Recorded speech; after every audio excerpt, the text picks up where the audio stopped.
औकात नू पछान ले, कबर वाली ओस काली रात नू पछान ले। जिन्ना नल टुरदा से तू ही तन के, अज कबरां नू ले चले तेनू जजी बन के। उठ जरा लाड़िया ए बरात नू पहचान ले। बोलो यही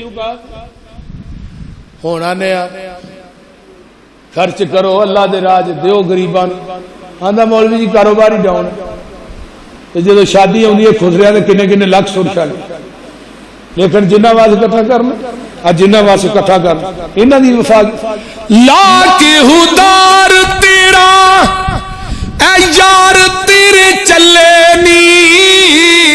मिट्टी दियां बुक्का तेरे मुंह ते मार चले नी। तेरी ए औकात नू पहचान ले। बोलो यही औकात ना मेरी थोड़ी यही बात है ना। अल्लाह तेरे पिछों औलाद तेरी पानियां ने फंडिया, माल तेरे दिया फिर पैनियां ने वंडिया। कफन दी चिट्टी जई सौगात नू पहचान ले।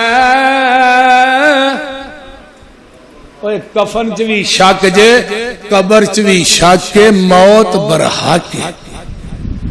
नहीं तो ज़ियाउल हक साहब वाल वेख लो, 11 साल हुकूमत की थी, सदर भी सी जरनैल भी सी को वक्त न कबर मिली न कफन मिले।